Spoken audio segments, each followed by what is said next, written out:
Quando eu cheguei na sala do doutor Luciano, que levei para ele o resultado, né? Ele já sabia o que era, né? Então ele não disse em nenhum momento para mim assim, olha, Rose, você está com câncer. Ele falou assim, olha, você está aí com uma sujeirinha que a gente vai limpar. Quando a casa está suja, a gente não passa vassoura e não limpa. Ótimo, doutor. É isso, doutor Luciano, bênção de Deus. Aí ele disse, não se preocupe. E eu já estava tranquila. Porque minha desespero foi antes. Eu já estava tranquila já, conversando com ele de boa, tirando dúvidas e tal. E aí ele falou para mim assim, olha, Rose, eu não vou poder te acompanhar, né? Porque eu vou ter que sair de licença, vou passar você para outro anjo, que foi o doutor João Neiva, que é um anjo de Deus na terra.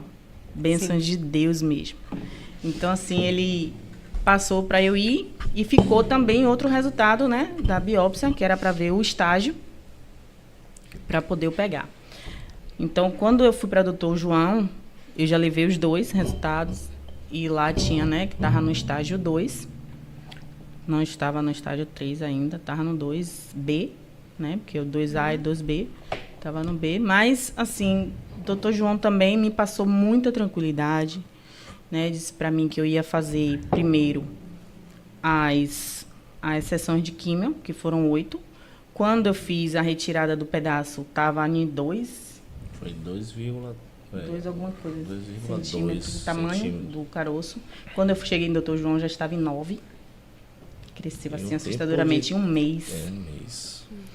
E aí fiz a primeira sessão de químio no dia 23 de maio, um dia antes do meu aniversário. E eu fui com aquele cabelão. Bem vaidosa, Rose. Cabelão, batendo na bunda, assim, né?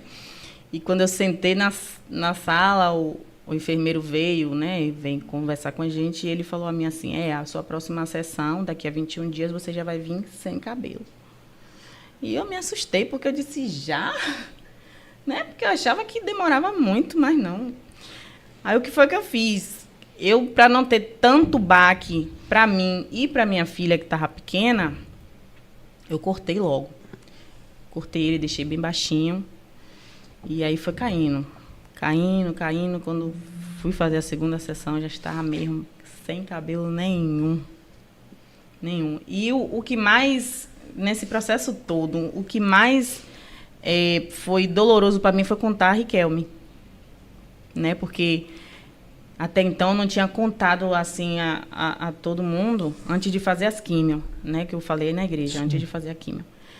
Aí eu cheguei em casa, aí eu contei a ele, pedi a ele, mãe, não se desespere, não chore, tenha fé em Deus, que eu não vou morrer, eu vou ficar bem, a gente vai ainda brincar muito. E quando eu fui falar para minha mãe também, né? Minha mãe, ela é muito emotiva, assim, muito cheia de... E eu disse a ela, mãe, deu tumor maligno, eu vou precisar passar por 8 sessões de quimioterapia. E aí ela já ia desesperar. Eu disse, não chore. Eu não quero desespero, eu não quero ninguém chorando, eu quero alegria, porque, assim, tudo também vai da nossa mente. Sempre assim. Para todo mundo, a única pessoa que me via mesmo chorar, desesperar, era Ronaldo. Mais ninguém. Porque, assim, eu tinha que passar para as pessoas que eu estava bem. Estava forte. Mas quando chegava assim na madrugada, nossa, que a ficha caía, aí eu botava o travesseiro na cara e eu chorava.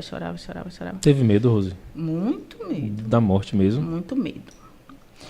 E aí o que foi que me tranquilizou? Porque assim, ó, logo quando eu descobri, tinha uma amiga minha que tinha falecido, né? E ela faleceu porque deu metástase. E aí como foi que passaram para mim? Não, ela morreu de câncer de mama. Misericórdia. Então, assim, a gente já vai logo imaginando que baque, hein? E aí, Jean Anderson, de lá da igreja, ele falou para mim assim, Rose, não pense nas pessoas que já morreram, não. Pense nas pessoas que estão vivas. Boa palavra. Curadas. E eu peguei isso para mim. Ronaldo tem uma tia que tem mais de 20 anos. Minha avó. Que fez... Uns 60 anos teve. Cirurgia, retirada da mama toda e tá aí bem. Tia Tânia é uma bênção de Deus. Então, assim, eu fui me apegando nas pessoas que estão vivas. Os exemplos, né? Os exemplos. Mas, de vez em quando, vinha na mente, né, a preocupação, o medo. As sessões de quimioterapia, doutor Luciano, ele falou para mim assim, Rose, não acredite em tudo que vão lhe contar, que vão chegar para você, vão fazer da quimioterapia um monstro. Não se apegue a isso. Se apegue que vai ser um remédio que vai ajudar você a ficar boa. Pronto. A primeira sessão de quimioterapia foi tranquila. A segunda também. Tomei primeira vermelha. Aí, quando foi a quarta, que foi a mudança da vermelha para a branca, foi em agosto. A quinta, não? Quinta? A quarta. Foi a quarta. Foi terrível. Eu já saí da sala chorando, muito enjoo. Sentia muito enjoo. A boca ficava cheia de afta. Além dos cabelos cair, as unhas empreteceram todas. A língua, a mão, o peito do pé, todas empreteceram. A minha boca dentro era tudo preto. Então, assim, tudo novo para mim, né? Porque, assim, eu nunca tinha visto. A pessoa pensa só na parte do cabelo, mas não é só isso. Não é só isso. A mudança é em várias partes do corpo. Fisiológica, né? É terrível. Então, assim, de tudo que aconteceu comigo, eu digo que do tratamento todo, o pior foi a parte da quimioterapia. Mas que eu superei muito bem, né? Apesar, eu sentia dor de barriga. E aí, quando era 7 dias, certinho, o doutor João dizia a mim assim, ó, beba bastante água. Então, eu fazia quimio, eu ia ali bebendo água. Com 7 dias, eu já estava boa. E a imunidade baixa, e foi um período de pandemia, não foi, seu Rose? O final de pandemia. Final de pandemia, né? Eu lembro que você usava muita máscara e tal. Aquela preocupação, mas assim, eu também não deixei de ir para a igreja. Sim. Não deixei de participar das coisas, porque era o que me fortalecia, né? Em questão da minha fé. Né? Os irmãos da igreja também me ajudaram bastante com oração, com palavras, mensagens. Tinha um grupo que eu tenho, né, de casais, que é Marina, Enoque e Jean Ica, que ia lá toda sexta-feira lá em casa orar, né, que também me ajudou bastante.